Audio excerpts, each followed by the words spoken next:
queria te conduzir numa reflexão sobre ressurreição, que é o evento, né, onde Jesus vence a morte, ele ressuscita, e por isso nós estamos aqui celebrando essa Páscoa, que é a ressurreição de Jesus. Lucas capítulo 24, verso 22 a 26, se você puder abrir sua Bíblia lá, eu vou ler um trecho de uma história na versão da NVI. Lucas 24, 22 a 26, diz assim: algumas das mulheres entre nós nos deram um susto hoje. Foram de manhã bem cedo ao sepulcro e não acharam o corpo dele. Voltaram e nos contaram que tinham tido uma visão de anjos, que disseram que ele está vivo. Alguns dos nossos companheiros foram ao sepulcro e encontraram tudo exatamente como as mulheres tinham dito, mas não o viram. Ele lhes disse: como vocês custam entender e como demoram a crer em tudo o que os profetas falaram. Não devia o Cristo sofrer essas coisas para entrar na sua glória? Essas são palavras de Jesus. Sabe que tem fatos muito interessantes, né, nessa questão das descrições, né? Nós temos 4 evangelhos, né, e nos 4 evangelhos nós temos a descrição do evento, né, crucificação, morte, sepultamento e depois ressurreição de Jesus. Mas um desses fatos, né, que são muito interessantes, é essa cena, que a gente leu uma parte aqui.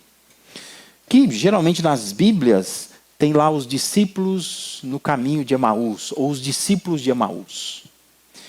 Mas é uma história bastante curiosa, porque a história nos dá conta de que naquele domingo que Jesus ressuscitou, pelas contas que a gente faz, né, entre Jerusalém e Emaús, eram 11 quilômetros, uma caminhada talvez de 2 horas. E ao final da caminhada já vai começar a anoitecer. Então presume-se que após o almoço, à tarde daquele domingo, esses 2 homens estão andando em direção a Emaús, saindo de Jerusalém, indo para Emaús. E diz que eles estão discutindo entre eles algumas coisas. E é um fato muito curioso, porque Jesus então se coloca, aparece para eles e se coloca andando do lado deles, sem que eles pudessem reconhecer que era Jesus. E aí então eles começam a conversar, eles começam a andar juntos por ali. E esse fato, né, o fato de que Jesus se põe ao lado deles e acaba então os ensinando alguma coisa numa caminhada aí de provável 2 horas, lembra uma frase do Augusto Cury, né, que é um psiquiatra cristão bastante conhecido, tem livros publicados, mas ele diz assim: nunca alguém tão grande se fez tão pequeno para tornar grandes os pequenos. Ele está falando sobre Jesus, né? Que nunca alguém tão grande como Deus se fez tão pequeno em Jesus para tornar grandes pessoas pequenas como nós. E essa história aqui é justamente isso, é o Deus encarnado que é tão grande e naquele momento agora já venceu a morte, mostrou a sua grandeza ao sair do sepulcro. Mais uma vez ele se faz pequeno, porque ele podia vencer a morte, se manifestar de formas maravilhosas, gloriosas, né, espantosas, e ir embora e concluir a sua missão. Mas mais uma vez ele se faz de pequeno. Ele se faz como um homem comum, andando ao lado de 2 homens. 2 homens pequenos, porque eles são completamente desconhecidos nos evangelhos. Vai aparecer o nome de um deles depois, mas não tem menção sobre esses homens. Eles não têm relevância, importância nenhuma na história dos evangelhos. Mas Jesus coloca do lado deles, andando com eles, para dar a eles um grande entendimento acerca dos propósitos de Deus para a vida deles. E a conversa gira em torno do recente fato de que Jesus fora morto, sepultado, mas agora tinha um fato novo. Mulheres vão ao sepulcro, o sepulcro está aberto e o corpo desapareceu. O homem que a gente seguia, que nós vimos sendo crucificado, vimos que ele morreu, vimos sendo sepultado, o corpo desapareceu. Nós não sabemos mais aonde que ele está. E diante de tantas evidências que eles, na conversa com Jesus, estão falando, mencionando, eles estão decepcionados. Porque, de acordo com o versículo 21, eles tinham uma expectativa. O verso 21 diz que era ele que ia trazer a redenção a Israel. E entenda-se por redenção que na ótica deles, eles estão pensando assim: estamos debaixo do Império Romano. E nós achávamos, pensávamos, esperávamos, queríamos que ele, esse Jesus, fosse essa pessoa que ele fosse nos libertar. E nós sairíamos então debaixo do Império Romano. Nós seríamos redimidos. Israel seria redimido. Aí eles falam assim: e hoje é o terceiro dia desde que tudo isso aconteceu. Ou seja, parece que a nossa expectativa se frustrou. Eles estão decepcionados. A morte, então, estava sendo vista por eles como uma interrupção de anseios pessoais, particulares. Eles queriam aquilo. Eles esperavam, ansiavam por aquilo. E Jesus estava querendo abrir os olhos deles para uma visão mais ampla. Porque não se tratava de uma interrupção, mas, na verdade, de uma conclusão de um plano divino muito maior para toda a humanidade. Não é só a economia que Jesus queria salvar. Não é só fazê-lo sair de um problema social, uma questão do império, de sofrimento humano, e muitas vezes pensado na dimensão particular. Mas Jesus queria mostrar para eles que o que estava acontecendo ali, e os fatos que os incomodavam, fazia parte de um plano divino maior, a redenção da humanidade. Que não ia sair só debaixo do Império Romano, mas ia sair debaixo do pecado, do inimigo, da morte. E Jesus veio libertar de tudo isso. E o texto revela que eles vão conversando. E diz que Jesus, começando por Moisés e todos os profetas, ele explica o que constava a respeito dele em todas as Escrituras, diz o verso 27. Então, depois dessa aula que eles têm enquanto conversam ali, onde Jesus expõe todo o Antigo Testamento para eles, mostrando que o Antigo Testamento está anunciando a vinda do Messias. Depois que ele faz tudo isso, e eles não reconhecem Jesus, porque eles estão caminhando, eles estão olhando face a face, eles estão caminhando e conversando, eles não fazem ideia de que aquele que conversa com eles é Jesus.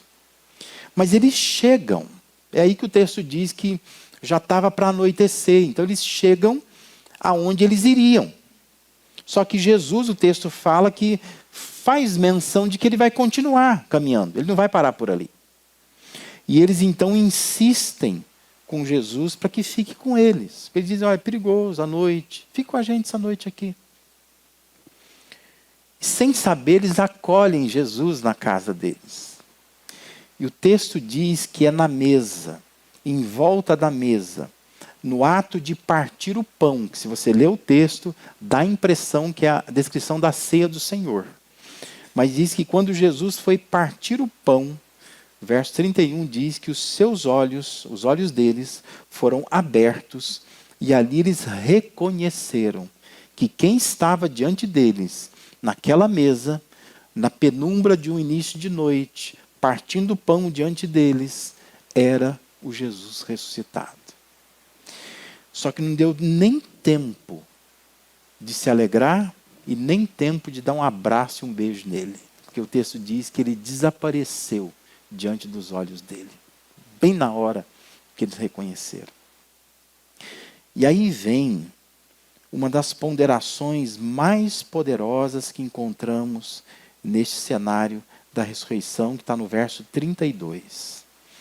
Diz que quando isto acontece, quando eles ficam ali sozinhos na mesa, e o Cristo ressuscitado desaparece, diz que um olha para o outro e eles se perguntam: não estavam ardendo os nossos corações dentro de nós, enquanto ele nos falava no caminho e nos expunha as Escrituras?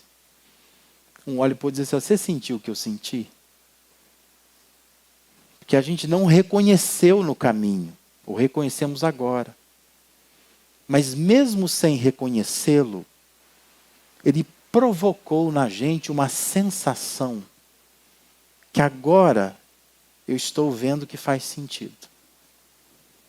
Só podia ser ele para provocar isso em nós. Eles experimentaram o coração queimando na presença do Cristo vivo, ainda que não reconhecesse que era o Cristo vivo.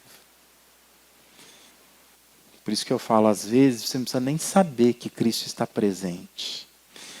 Mas se ele estiver presente, alguma coisa você sente que acontece. Sem saber que se tratava do Cristo, diz que os corações se acenderam. Mesmo verbo grego usado em Mateus 5,15, quando diz, Jesus, quando está discursando lá, ele diz, não se acende uma candeia. Essa palavra acende é a mesma palavra de queimar aqui. Não se acende. Está dizendo aqui que o coração foi aceso, porque estava apagado, tomado de tristeza. É preciso entender que Jesus está vivo. É justamente essa convicção da ressurreição que põe em chamas corações frios e apagados. E nós precisamos reacender a nossa fé. Entender que nós cremos num Cristo vivo. Porque as tristezas da vida vão arrancando o nosso vigor. E vão tirando de nós uma perspectiva futura. A gente acaba olhando só para o agora, só para o aqui. A gente quer resolver os problemas de hoje, as contas da semana. Mas é a certeza que Jesus está vivo e voltará para nos buscar que acende o fogo e ilumina o nosso coração. Porque senão a gente vive a semana toda sem nenhum tipo de perspectiva de vida futura. Porque nós não temos consciência da presença de um Deus vivo ao lado da gente. Por isso a gente ora muitas vezes e termina a oração dizendo em nome de Jesus. Como se fosse uma frase de efeito. A gente fala às vezes, né? Querendo resolver alguma questão, não, isso vai ser resolvido em nome de Jesus. E a gente lê a Bíblia muitas vezes e fica vendo ali histórias, lendo histórias, textos, e a gente diz assim no final, em nome de Jesus eu vou praticar isso aqui. Mas o que significa esse em nome de Jesus? Será que a gente não consegue compreender que nós estamos falando de um Jesus vivo? Alguém que está vivo. Alguém que está em todo lugar. Mas não é uma coisa, não é uma luz. Não é uma força que nós buscamos. É uma pessoa viva. Uma pessoa que está do nosso lado. Que está aqui. Agora. Você consegue entender isso?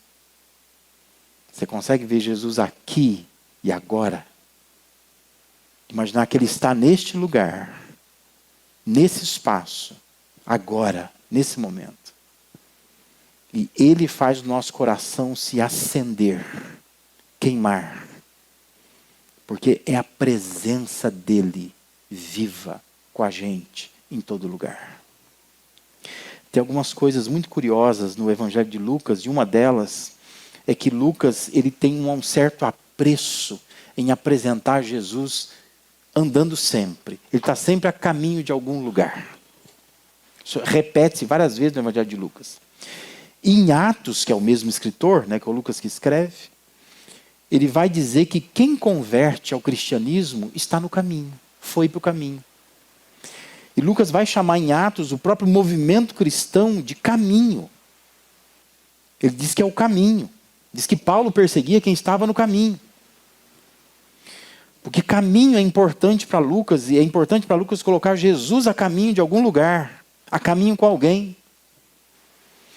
E nesse texto, nós temos Jesus no caminho com 2 discípulos.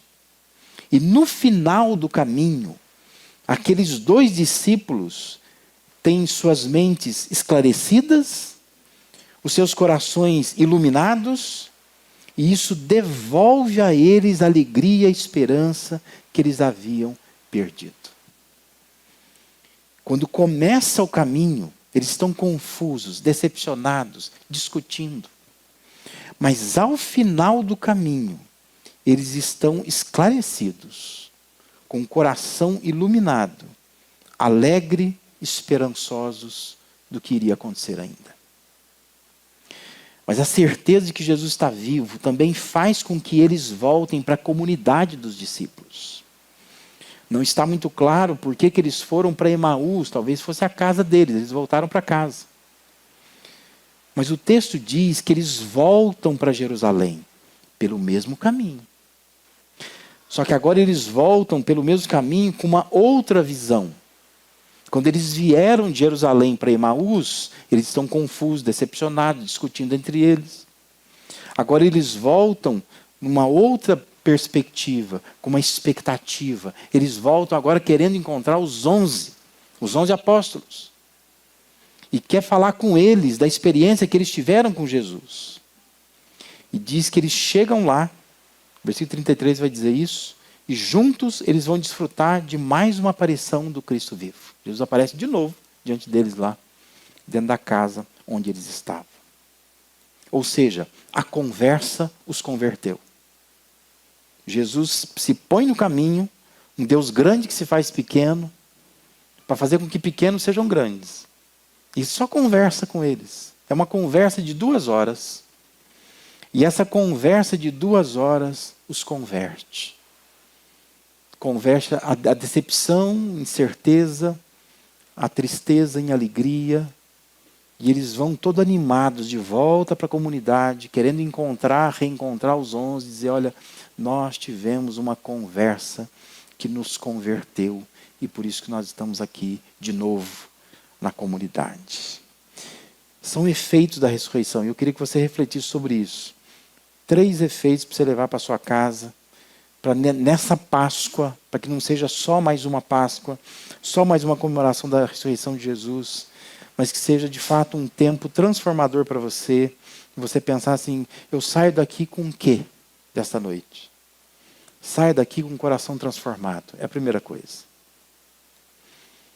Os corações feridos, desiludidos, tristes, se reacendem, veem sentido na vida quando estão em contato com Jesus ressurreto. Esse é um efeito da ressurreição. Nosso coração deveria ser transformado. Porque nós estamos na presença de um Deus vivo, de um Jesus vivo. Oro a um Deus vivo, a um Jesus vivo. Os corações daqueles homens foram transformados.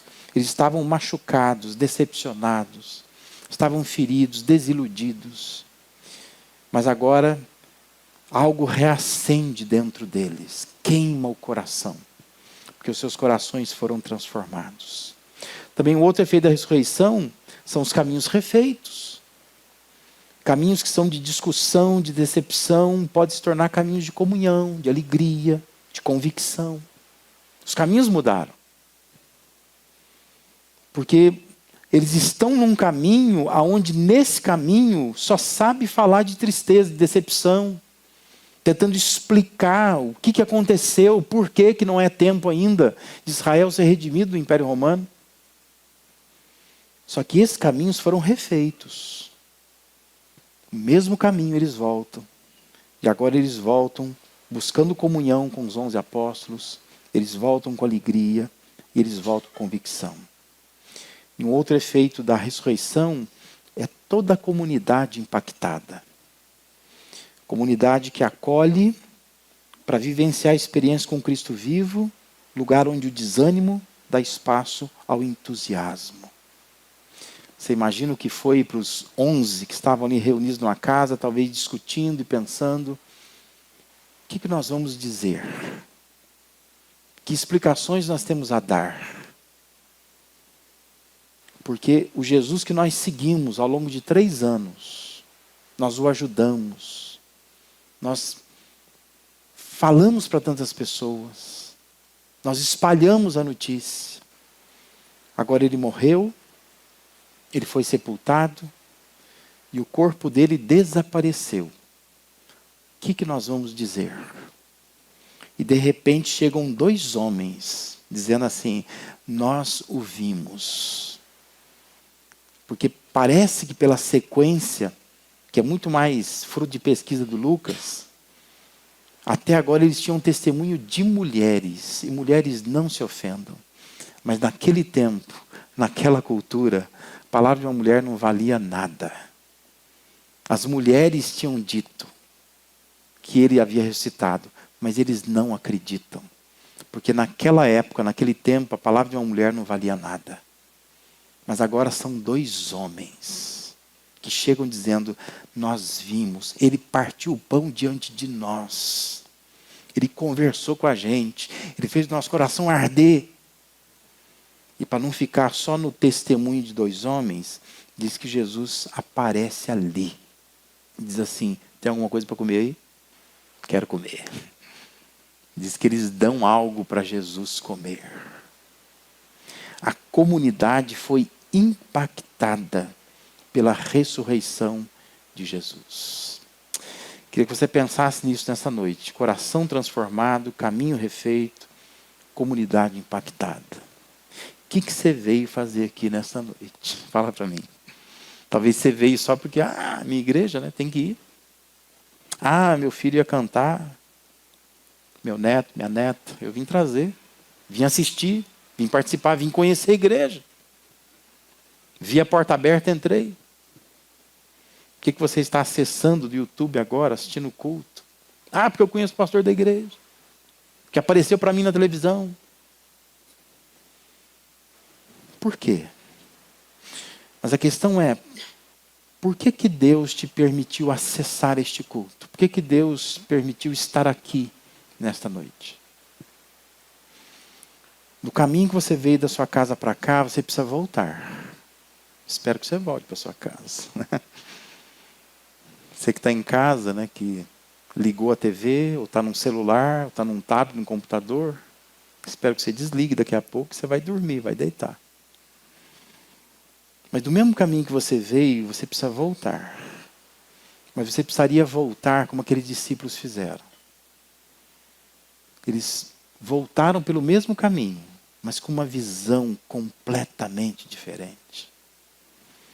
Porque quando eles vieram de Jerusalém para Emaús, na cabeça deles, Jesus está morto. Para piorar a situação, o corpo dele desapareceu. Quando eles voltam de Emaús para Jerusalém, na cabeça deles está assim: ele está vivo. E nós vamos continuar cumprindo a missão que ele nos deu. Porque ele não morreu. E o corpo não desapareceu. Na verdade, ele reviveu. Então sai daqui, vá para sua casa pelo mesmo caminho, mas com outra visão. A visão de que você esteve na presença de um Deus vivo. E que você serve um Deus vivo. Que Ele está aqui, agora. E Ele quer que você vá para sua casa. Você viva a semana cumprindo a missão que Ele deixou para nós. Anunciar às pessoas que nós não estamos servindo um Deus morto, mas estamos servindo um Deus vivo.